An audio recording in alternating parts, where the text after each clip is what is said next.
ದೇವರು ಒಂದು ಶರೀರದಲ್ಲಿ ಯೇಸು ಕ್ರಿಸ್ತನ ವಾಸ ಮಾಡ್ತಾ ಇಲ್ಲ ಅಂತ ಹೇಳಿದ್ರೆ ಪವಿತ್ರಾತ್ಮನು ಆ ಶರೀರದಲ್ಲಿ ಕ್ರಿಯೆ ಮಾಡೋಕ್ಕೆ ಸಾಧ್ಯ ಇಲ್ಲ.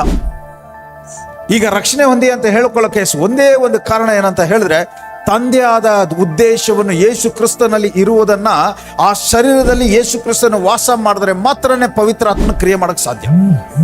ಇದು ಒಂದೇ ಕಾರಣನೇ. ನೀವು ಎಷ್ಟಾದ್ರೂ ಇಂಥ ಸತ್ಯವನ್ನು ಕೇಳ್ಬೋದು. ಒಂದ್ ವೇಳೆ ನಿಮ್ಗೆ ಅದ್ಭುತಗಳು ನಡೀತಾ ಇರ್ಬೋದು. ಈ ಅದ್ಭುತಗಳು ನಡೀತಾ ಇದೆ ಅಂತ ಹೇಳಿದ್ರೆ ಅರ್ಥ ಮಾಡ್ಕೊಳ್ಳಿ, ನೀವು ತಂದೆ ಬಳಿಗೆ ಇನ್ನೂ ಬರಬೇಕು, ಆತನ ಪ್ರೀತಿ ಒಂದು ಐಕ್ಯತೆಯಲ್ಲಿ ಇರಬೇಕು, ಆತನನ್ನು ಇನ್ನೂ ಅನುಭವಿಸ್ಬೇಕು ಅನ್ನುವ ಆ ಭಯಕ್ಕೆ ನಿಮ್ಮಲ್ಲಿ ಉಂಟು ಮಾಡೋದಕ್ಕೋಸ್ಕರ ಅದ್ಭುತ ಮಾಡ್ತಾ ಇದ್ದಾರೆ.